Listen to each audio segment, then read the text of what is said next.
Okay, good evening. My name is David Cashman. I work with SEB Housing, and this is the information session for the affordable units at Hometown Estates in Swansea. Purpose of this evening is to go over some of the eligibility criteria, to direct you to resources about this opportunity, to tell you a little bit more about the units themselves and what the application and lottery process will look like, and to answer any questions that you may have. Obviously, anyone watching doesn't have the ability to speak, but you can type in questions in the bar to the right of the screen where you see me. And if you do have a question, please feel free to type it in, and I will address it by typing back an answer or speaking it to you. So let me just show you here. So.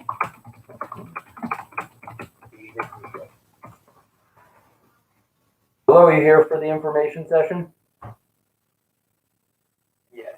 Great. My name is David Cashman. I'm with SEB Housing, and I'm speaking to two audiences here. We've got one gentleman on the phone, which is great, and a couple folks tuning in by YouTube live stream. So I'll kind of address both audiences, and I was just saying to people watching on the live stream that the purpose of this evening is to give you some information about what this opportunity is and to answer any questions that you may have. So same as they can type in questions that they have on the on YouTube. If you have questions on the phone, sir, please feel free to let me know, and I'll answer those for you. So this is a development that in total has 14 units.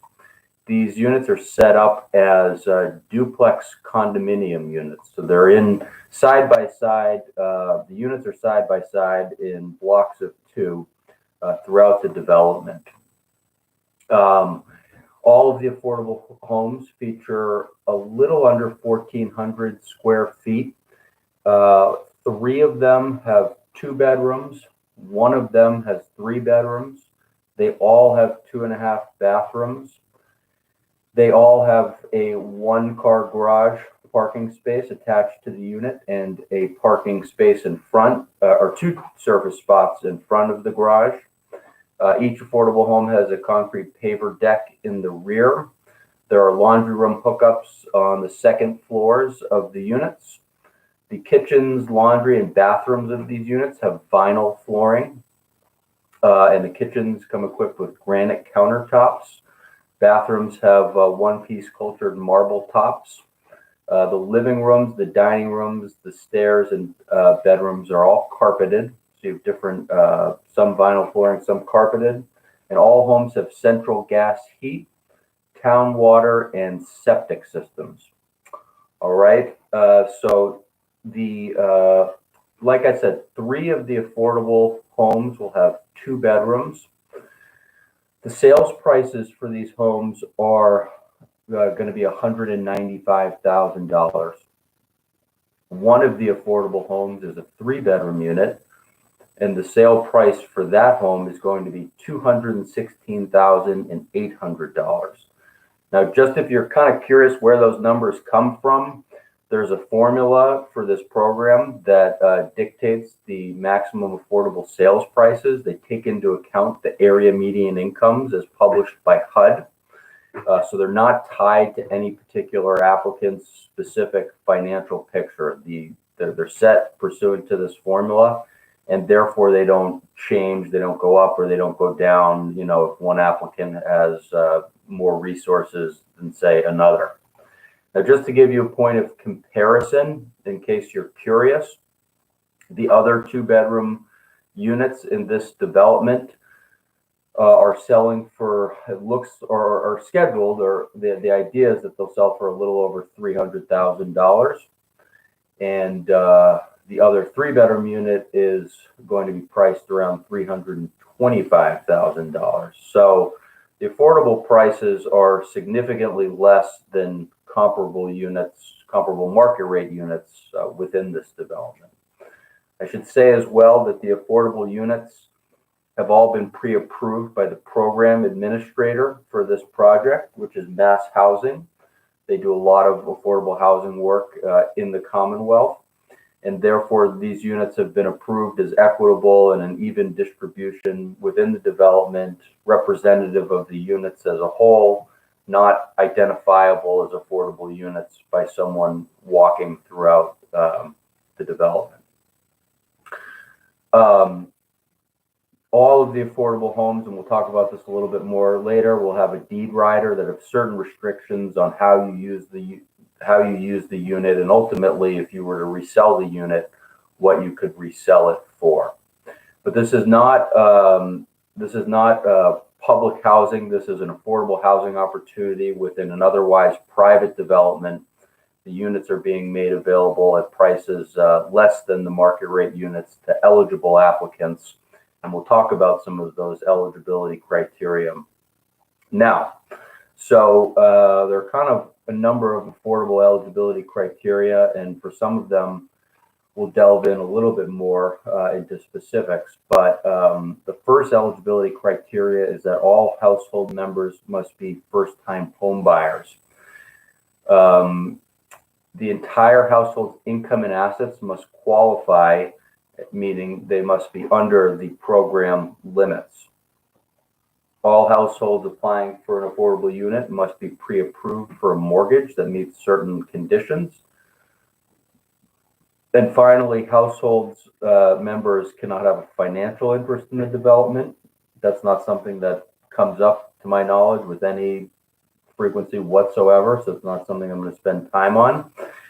And also, a household applying for this opportunity cannot be considered a related party. So if you happen to know the developer of this development and you're related to them, that would be a disqualifying factor. But I'm not going to say a whole lot more on those because it's not something that comes up very often. And I don't think there's a whole lot more to say about it. The restrictions are there to avoid the appearance of impropriety or the appearance that someone who's related to the developer or has a financial interest in the property may be getting a preferential treatment as compared to other applicants. That's why that rule exists. But other than that, I don't think it's something that comes up with much frequency, so I won't spend a lot of time on it. But let me say a little bit about the first-time home buyer exception or rule. So as I just mentioned, everyone in the household must qualify as a home buyer. A first-time home buyer is a household in which no member of the household has owned a home within the preceding 3 years. And just to be very clear, owning a home doesn't necessarily have to mean that they owned it outright by themselves. If they owned it jointly with someone else, that would count as well. There are exceptions to this rule. There's 5 exceptions. 2 of them virtually never come up. They're listed in the information packet. You can read about it, but they virtually never come up, so they're not worth spending much time on. There are 3 that do come up with some frequency. One is for displaced homemaker. So if someone is applying and they've owned a home in the past 3 years with a partner, but they worked in the house without compensation, that is an exception to the first-time home buyer rule. Also, households who are single parents can be given an exception to the first-time home buyer rule if they did own a home either by themselves or with a partner in the past 3 years. And also age-qualified households. So if someone in the applying household is over the age of 55, they can be included within this exception to the first-time home buyer rule. Now, in all of those instances, whether it's a displaced homemaker or a single parent or an age-qualified household, that simply means that if you meet that exception, you could have owned a home within the past 3 years, and you can apply even if you own the home now, but the home will need to be sold before you are allowed to reserve a unit after the lottery at this development, because you can't own a home in this program and be buying an affordable home. And it doesn't, not just this particular development, but other home ownership affordable developments as well. Okay, so the home will need to be sold. That's a common thread for any of those exceptions. It's okay if you own it now while you're applying. It's got to be sold at least under P&S by the time after the lottery you'd be going to reserve a unit. Similarly, for displaced homemakers or single parents, there's that, what we just talked about, selling the unit, but also if you're married, if you're still married, you can apply, but the marriage would need to be finalized by the time you get to the top of a waiting list after the lottery, because we need to see what the division of assets and other specifications of the divorce are to be able to assess whether it's likely that you're eligible or not. So, and if you have further questions, there's a little bit more information in the information packet about the first-time homebuyer exceptions and this rule, but that's kind of the thrust of it. But take a look there if you want to read up more on that. And with that said, I'm going to turn now to the next major qualification or program rule for eligibility, which is that household members must have income and assets that qualify for the program, which essentially means they must be under the income limits and they must be under the asset limits. Let's start by talking about income. So just so you get an idea, income is generally determined by projecting the household's income over the next 12 months, using as a reference their sources of income that they have right now and looking back over the past several months, because obviously making a projection of what someone's going to make in the future is inherently an imperfect exercise. But obviously what you've been making in your historical income, recent income, is a good predictor of what you're likely to make in the next 12 months.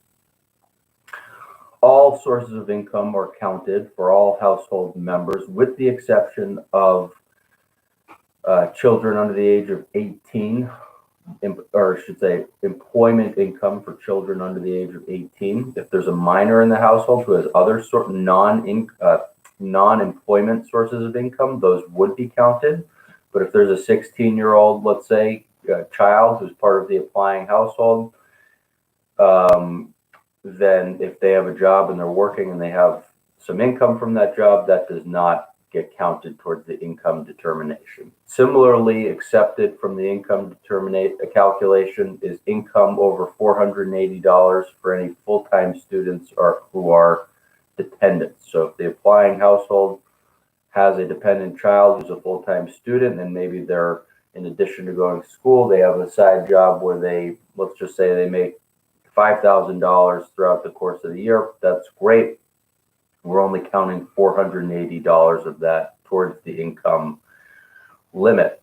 Now, income, I should say, in this program is counted expansively. There's various different sources of income that we are required to count. So it includes the most common things that we sort of typically think of as income, which would be the money that you make from your job, assuming you're employed.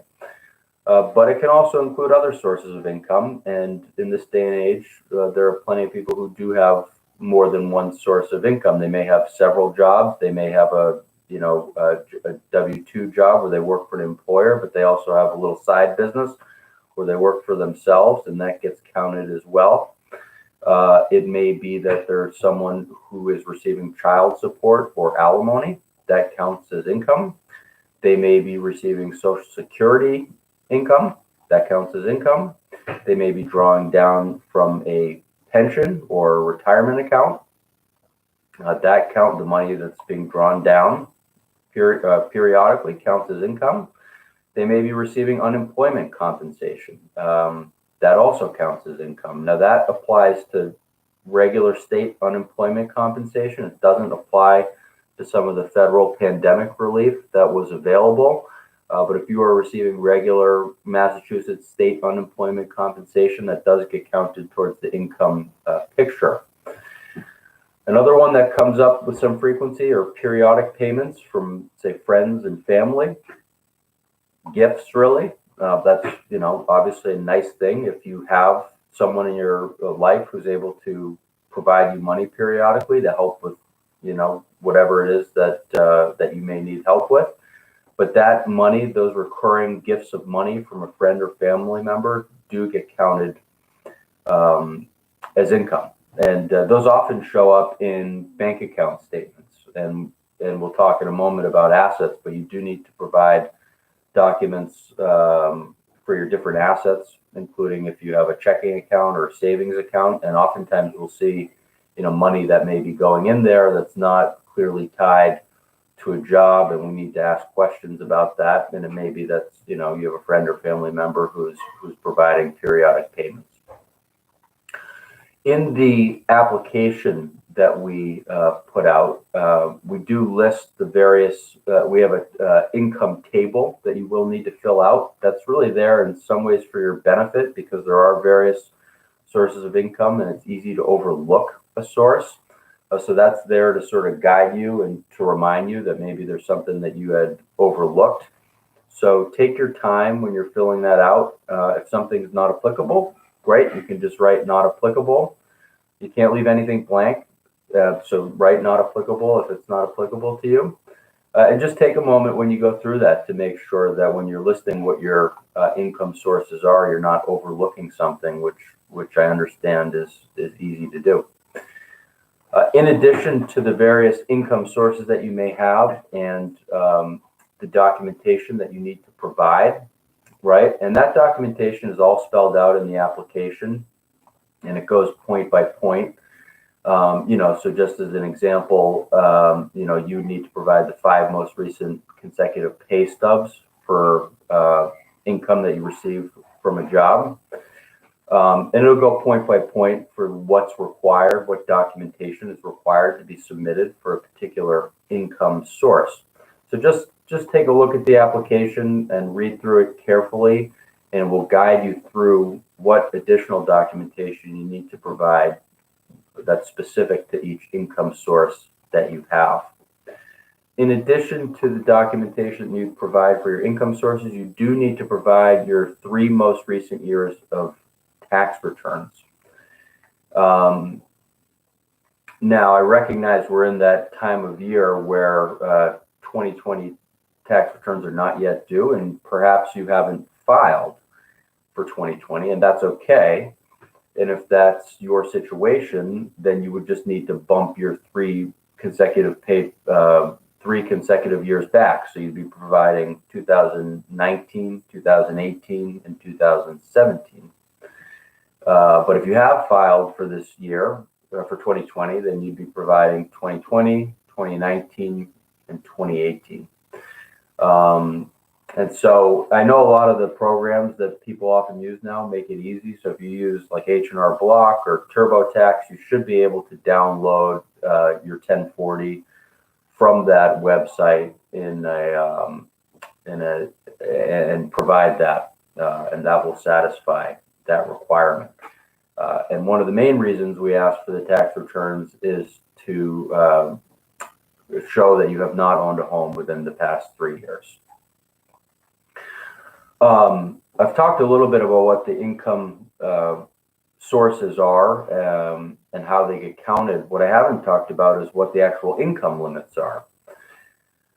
The income limits, and these are posted throughout the information packet and the application and the ad, if you happen to see that. And they're also on our website, which if you haven't been there yet, you should take a look. It's www.sebhousing.com. And you can find the information packet and you can find the application on our website. You can also find a sample deed rider. The deed rider is something we'll talk about a little bit later, but if you do end up purchasing one of these homes, there will be a deed rider that gets recorded at the closing. But you can find all those documents on our website, and I would encourage you to go there if you haven't already. And you can download them directly from the website. So if you don't already have a copy, you can download it, print it, fill it out, and send it back to us. And I should note that you can send it in whatever format's easiest. If you want to scan and email your application back to us, that's fine. If you want to fax it, that's fine. If you want to send it by snail mail, fine. We also have a 24-hour drop box outside of our office in Needham. You can come and just slip it right in the drop box if that's what you feel most comfortable with. So let me just go back for a sec now to what I was saying about the income limits and what they are specifically. You don't need to write this down or memorize it because, again, it's in the information packet, it's in the application, it's on our website, so you can just find it there. But for a household size of 1, it's $48,750. For a household size of 2, it's $55,700. For a household size of 3, it's $62,650. For a household size of 4, it's $69,600. For a household size of 5, it's $75,200. And for a household size of 6, it's $80,750. Now, those are the numbers from the Providence Fall River HUD-defined area. And that's how this program works. Every town and city in the state of Massachusetts is part of a HUD-defined area, and that's how the income limits get established for any particular property that has affordable units by reference to those HUD numbers.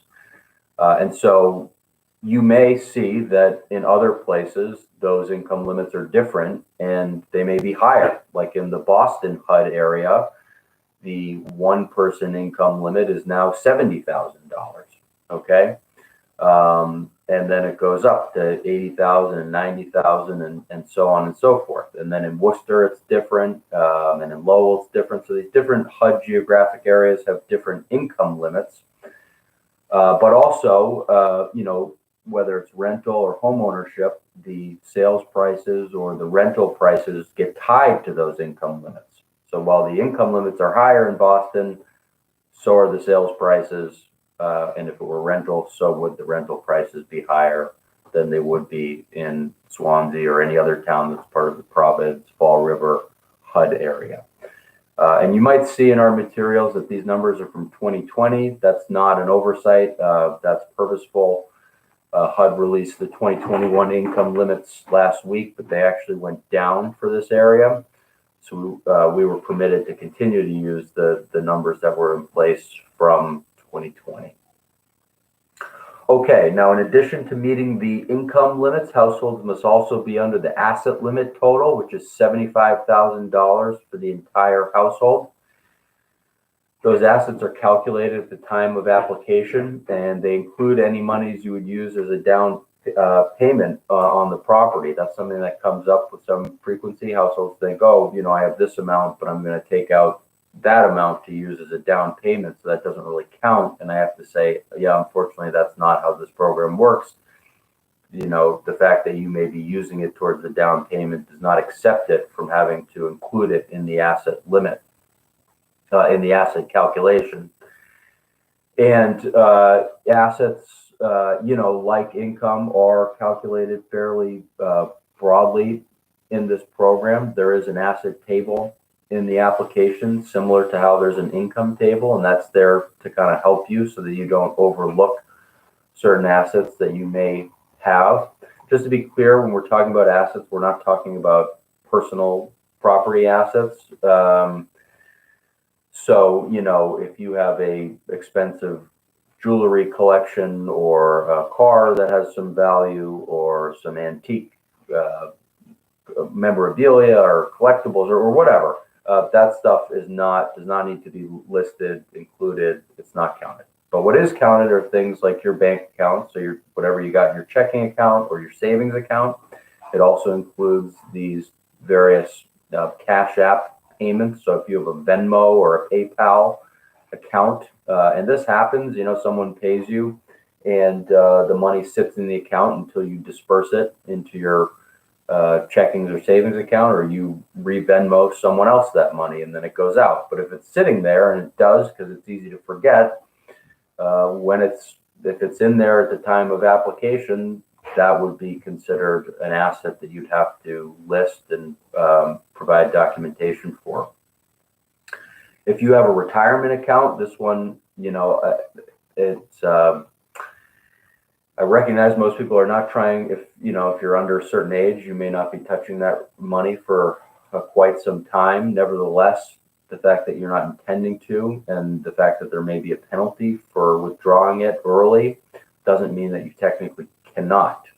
And so it's the post-penalty, the net cash value amount that you would need to include, and which would be included in the asset calculation. And so if you happen to fall into that category and you do have an IRA or a 401k, you'd want to get a statement from your benefits, from your plan administrator that says, John Smith has X amount in this account, and if he were to withdraw it today or early, there'd be a penalty of X amount, and the net cash value would be Y amount, and that's what we'd be counting.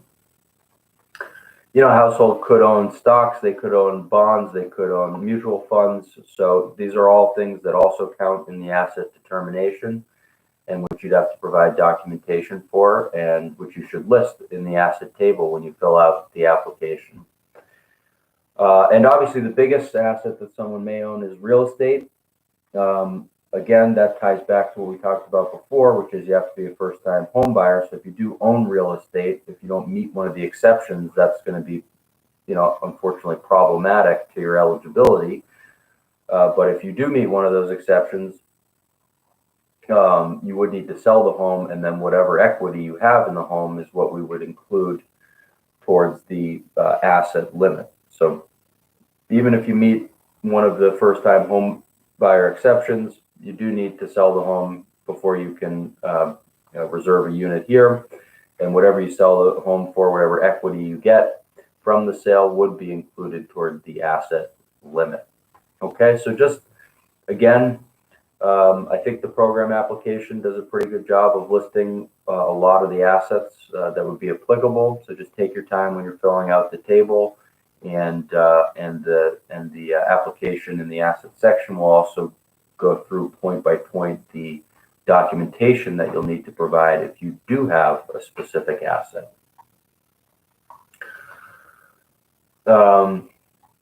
Okay, let's talk a little bit about, if you do submit an application for this opportunity, we hope you do need to submit a mortgage pre-approval with your application. There are specific mortgage standards that apply to this program, and the pre-approval that you get will need to meet these standards. Just to run through quickly, and this is all listed in the information packet. So again, like anything else I'm saying, you don't need to memorize it or write it down. It's right in the information packet. But the loan must have a fixed interest rate for the full term. It has to have a fair market interest rate. It cannot have more than 2 points. It cannot be an FHA or VA loan because they won't accept the terms of the deed rider. A buyer must provide a down payment of at least 3%. So you can finance up to 97% of the home purchase, but 3% you cannot finance, and half of that, or 1.5%, must come from the buyer's own funds. Just to give you what those numbers are, 3% for one of the 2-bedroom units would be $5,850. Okay, so that's the amount you'd have to come up with that you can't finance through a bank. And 3% for a 3-bedroom unit would be $6,504. So that's the amount that you could not finance through a bank. We list the MHP1 link in the information packet under the section on mortgage pre-approval standards. Recommend that if you don't have a lender that you're already kind of committed to, that's a good place to look and to find a lender who may be able to work with you. It's really beneficial, and we highly recommend that you do go to a lender who's familiar with affordable housing in Massachusetts, and so they are more likely to be aware of the deed restrictions and to be able to provide a product that meets the requirements, and they'll ultimately be more likely to be able to actually get you a commitment when the time comes. So we definitely recommend that you go to a lender that has some familiarity with the program, and that's exactly why we include that link in the information packet, because if you go there, you will be directed to lenders who do have that familiarity. And in fact, if and when you do go to apply for pre-approval, it's recommended you can take that page in the information packet and just show it to the person that you're consulting with, just to make sure that they're very clear on what the mortgage standards are, so they're not telling you that they can provide something that ultimately won't be acceptable. So you can just bring that page. It's page 8. You can make a copy of it or just bring the whole thing and show it to them.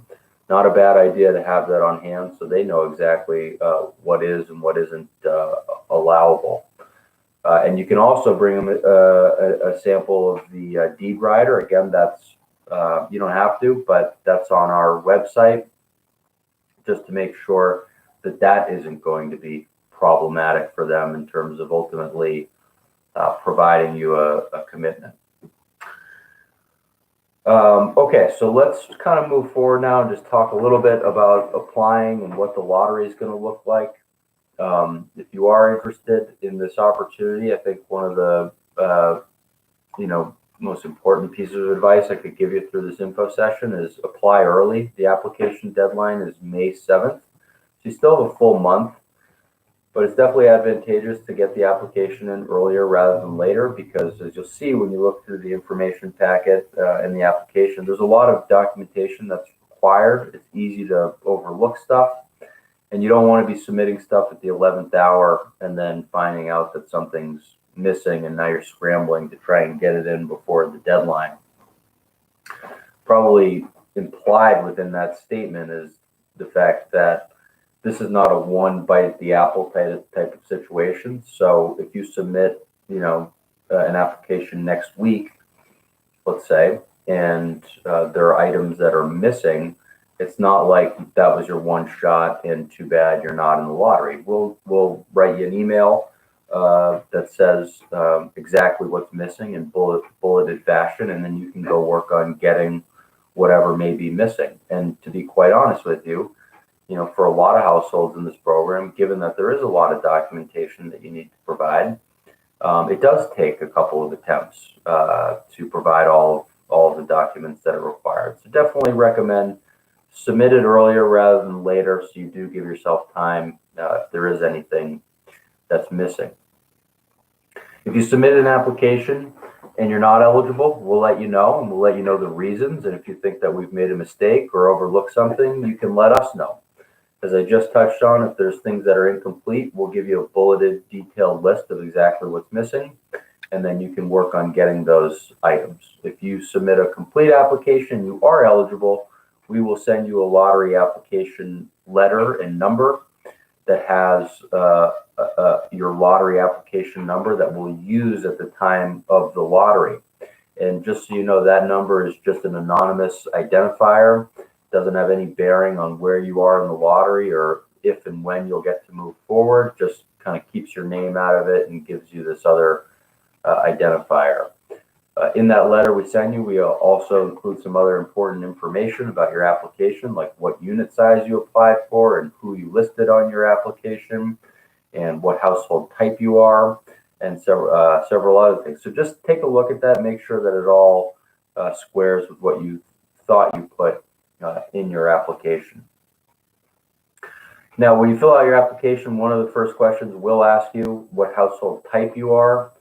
The purpose of that question is because in this program, we are required to give priority in the lottery to larger households who need all of the bedrooms that they're applying for. So as an example, you could be, the only options are you could be a type 3 household, you could be a type 2 household, or you could be a type 1 household. Within those various types, there are different household makeups. And in the application, we'll list check boxes with the different household makeups that could constitute the household type. Pretty straightforward. You just check off whichever one applies to you.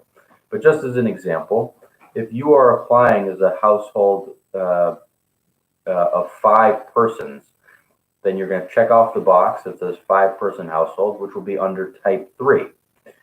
Now, type 3 means that the program determines that you need 3 bedrooms, or you're appropriately sized for 3 bedrooms. A type 2 household is a household that the program would say is appropriately sized for a 2-bedroom, and a type 1 household is a household that the program would say is appropriately sized for a 1-bedroom. Now, any household type can apply for any unit. So if you're a type 1, you could apply for a 2-bedroom and a 3-bedroom.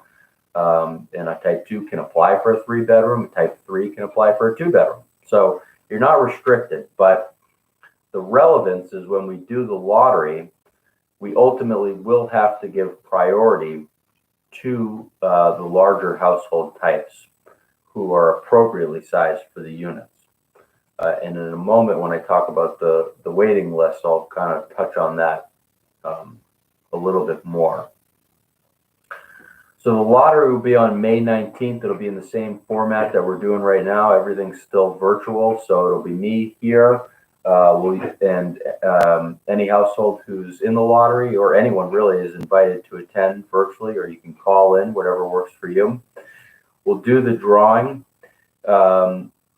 In the drawing, it'll just be one drawing, and it'll include every household who was eligible for the lottery. Now, a point about this: these lotteries are different from what most people think of when they think of a lottery. What most people think of when they think of a lottery is maybe you pick one number, maybe you pick a few numbers. Those people are the winners, and everyone else is the losers, and that's too bad. Okay, that's not how these lotteries work. The way these lotteries work is every single household who's eligible for the lottery, who's in the lottery, is going to get picked in the lottery. So if there are 10 households who apply and are eligible, I'm going to pick all 10 of their lottery application numbers out of the box when I do the lottery drawing. And as I go through, I'll hold them up to the screen and I'll call them out as I go so you can see them. Now, the drawing is used to establish waiting lists. Now, I don't create those waiting lists in real time as I'm doing the drawing because it's just not practical. There's too many other things to be doing, but I will create them the night of the drawing and I will send them to you. And those waiting lists establish the order of priority for moving forward in getting to try and purchase one of these homes. Every household who's in the lottery will be on a waiting list that they qualified for. So if a household applied for both the 2-bedroom and the 3-bedroom units, which, by the way, you can absolutely do, you can apply for both. And if you think you may be interested in both, you should apply for both because there's no downside to applying for both. Conversely, if you only apply for one and then later you have a change of heart after the lottery, we can't fix that at that point. You'd have to reapply for the different bedroom size. So it's definitely better to be over-inclusive in selecting, if you think you could be happy in a 2-bedroom or 3-bedroom, apply for both. The worst that can happen is maybe you're not eligible for one or you're eligible for both. And at some point in the future, you may get to make a decision about which one you want more. So be over-inclusive. But just going back, every household will be on the waiting list for the unit size that they applied and were eligible for. Now, I can't say where you'll be on the waiting list. You may have a high position, you may not have a high position, but it's not as though anyone is walking away after the lottery with as a loser or with no waiting list position. Now, you may be wondering, well, when I watch the lottery, will I be able to immediately tell, where I am, where I'm going to be on the waiting list? And the answer is not necessarily. The reason why the answer is not necessarily is because a moment ago I was talking about priorities and how larger, appropriately sized households need to be given priority for units. So what that means is that for the 2-bedroom homes, any type 2 and type 3 households are same priority, top priority, but followed by a type 1 household. But for the 3-bedroom homes, top priority is for type 3 households because they're appropriately sized. The program says they need all 3 bedrooms, followed by type 2 households because they're appropriately sized for a 2-bedroom, not a 3-bedroom, and followed by type 1 households. So if a household who applies for this lottery, let's just say they're a type 1 household, they can apply, they absolutely can. But if they're the first household picked in the lottery, they're not going to be number 1 on a waiting list unless every other household is a type 1 household, because they're going to be skipped over by those larger household sizes who need who are appropriately sized for the bedroom type that they're applying for. Okay, so I bring that up because, again, when I'm doing the lottery drawing in real time, you may not be able to tell exactly what that means in real time, and I can't either, because as I'm pulling the numbers out, I don't know, what household type that number is. I don't know if they applied for a 2-bedroom or a 3-bedroom. But the upshot is that very same night, I will create the waiting list and I will send them to you. If you have email, you'll get them that very same night. If you don't have email, I'll put them in, postal mail them to you, and you'll have them in a couple of days. Those waiting lists will be ordered top to bottom in the order of priority that households are going to get to move forward in the next step, which is to purchase a home. Now, after we send you the waiting list, we will send the top households on the waiting list to Mass Housing. They're the program administrator and the monitoring agent. They need to give the final stamp of approval that they agree with our assessment that a certain household is eligible for the program. We do a pretty thorough review. So in the vast majority of cases, they agree with us and the household is approved to move forward. They may say that we forgot to ask for a certain piece of information. Occasionally, rarely, that may happen. If that happens, we'll say, oh, Mr. Smith, sorry, we approved you, but we forgot to ask for this one thing that Mass Housing wants to see, so please get us that within the next week, and you would just need to go about collecting that documentation. But, okay, so there's a question. Will type 3 who apply for a 2-bedroom unit be skipped over? Nope. A type 3 household would have equal priority as a type 2 household for a 2-bedroom unit. So on the 2-bedroom waiting list, it'll be top tier will be type 2 and type 3 households, and the bottom tier will be type 1 households. And on the 3-bedroom list, it'll be top tier, type 3 household, middle tier will be type 2 households, and bottom tier will be type 1 households. Okay, so there won't be type 3 households not going to be skipped over on any of the waiting lists. If a top household is sent to the monitoring agent and are deemed approved, that's when you then can begin to engage in the unit selection and home buying process with the developer and their sales team. So at this point in the process, there would be additional players who kind of get involved. Up until this point, your main and probably really only point of contact would be SEB Housing, because we'll be doing the screening of your lottery application and informing you about important dates and times, and we'll be running the lottery. And if you have questions, we'll be answering those questions. But after the after we've created the waiting list and after the lottery, as households begin to move forward in the next step, then the sales team for the developer will begin to become engaged, because SEB Housing is off-site. We're not brokers. We're not taking deposits. We're not showing units. We're not doing any of those things. Okay, but we are working with the developer and their sales team to support them through that process to make sure that it goes according to the rules and that some of the things that need to be done are getting done. So we will be peripherally involved. Typically, the way it'll work is, after the lottery, when the top households are approved and the sales team is ready to begin working with households and having them engaged in the home buying process, we'll send around an email to all parties. So it'll be the sales team and whoever the applicant is that says, here's each other's information. Here are the next steps that need to happen. Here are the dates by which they should happen. And you may now start to work together to move forward in that process. Obviously, there's only one 3-bedroom unit, so the top household on the 3-bedroom list will get to select that unit. And if they don't end up, working out for whatever reason, and that does happen, maybe they get, cold feet, or they change their mind and they decide to pass on the opportunity, well, then we'd move on to the next household on the list. So if you're not a top household on a waiting list, that doesn't necessarily mean that you're never going to get to have an opportunity here. It does happen that households don't close on a unit for one reason or another.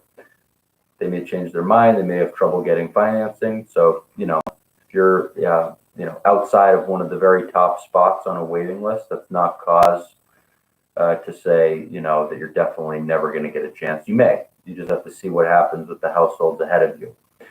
But yeah, so there's only one 3-bedroom unit. So whoever the top household is on that list will get to select that unit. And if they ultimately close on that unit, that will be that unit, and any other households will not get that opportunity.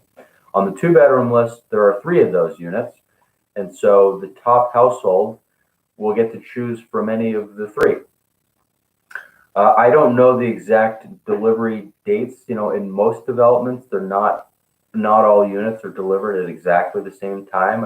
I would venture a guess that may be applicable here, and the development team will be able to tell you that if you are moving forward after the lottery.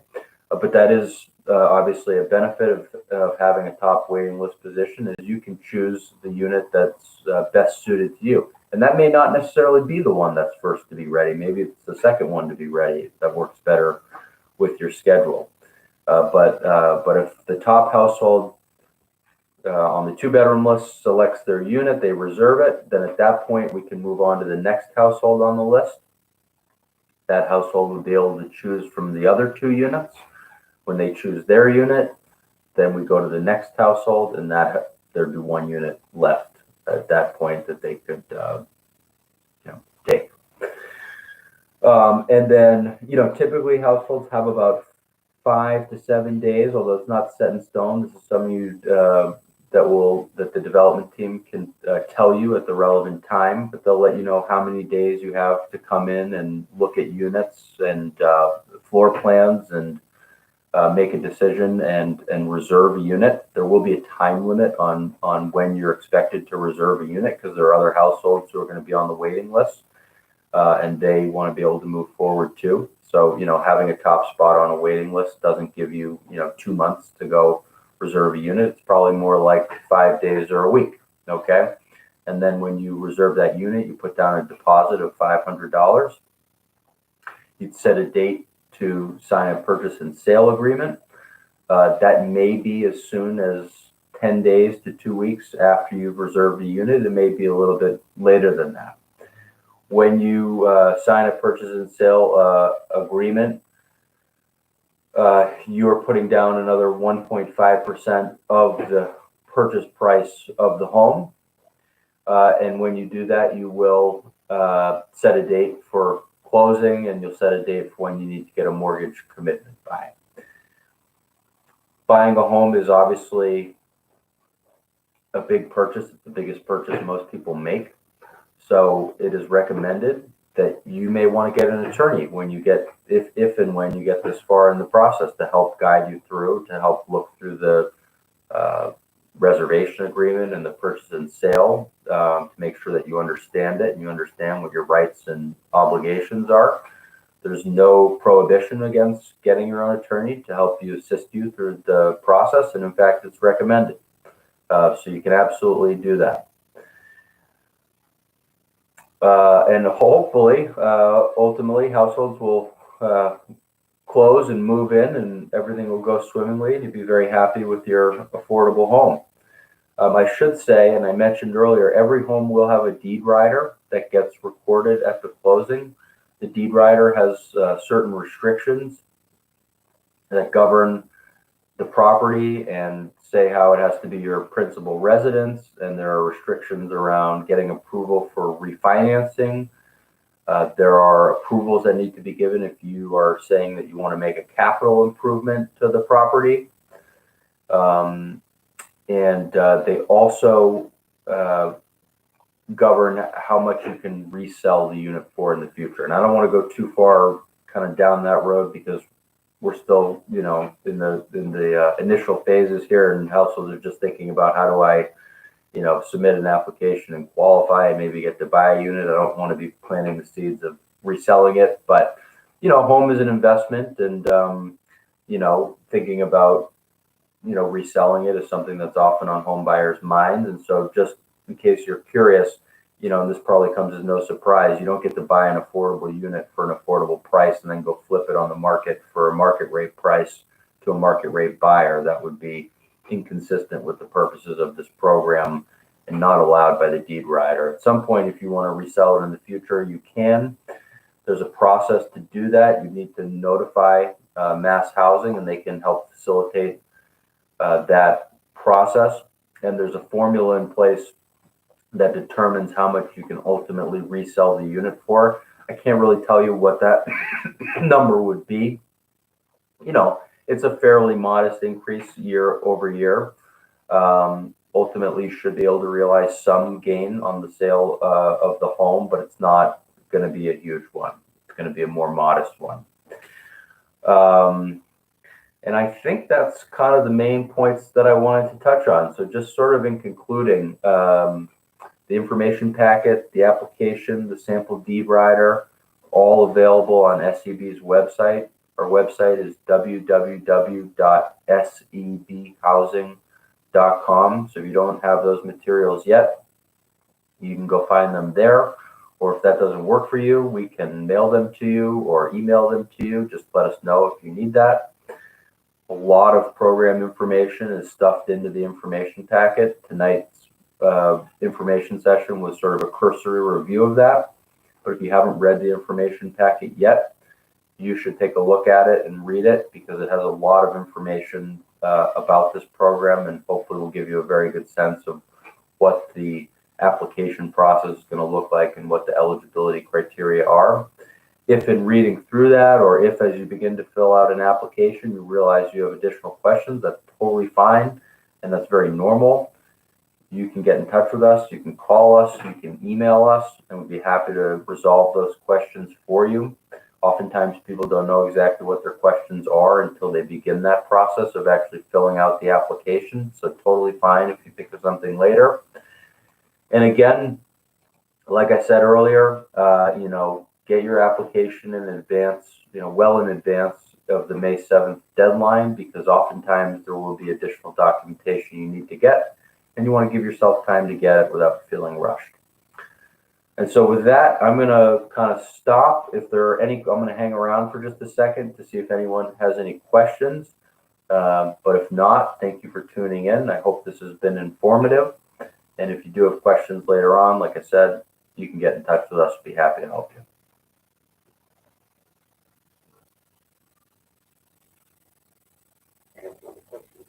Yeah. I'm sorry? Do they allow pets? Do they allow pets? Sorry. The question is, do they allow pets? That is a good question. Let me see if I have that information. Is it what kind of pet is it? Small mixed breed. Yeah, the information that I was previously given is that pets are allowed. Oh, okay. Yep. Any other questions? Anyone tuning into the YouTube have a question I can answer? Totally fine. If not, you can always reach back out to us.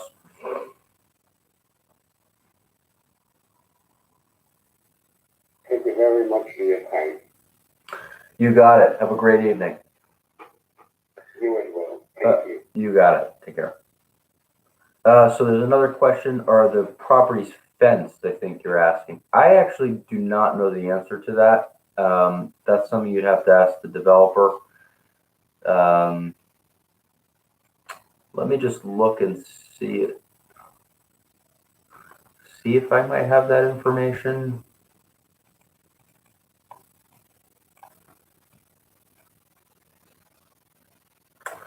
Yeah, I don't believe they are. I'm not sure. I don't think that they are, but I'm going to write our. Hold on, I'm just typing a response here.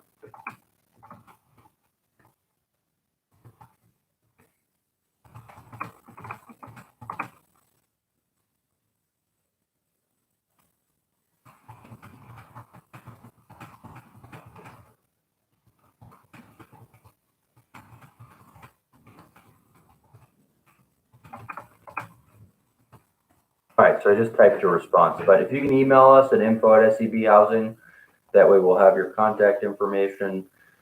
Just say you're curious whether these homes at Hometown Estates have fences, then we can follow up with the development team and get you an answer. But if you can email us, that would be helpful. That way I'll have your contact information and just make sure to specify, since that's a general info account, We get a lot of inquiries about a lot of different properties. Just make sure to specify that you're asking about Swansea Hometown Estates, and we will follow up with the developer and get you an answer. Okay.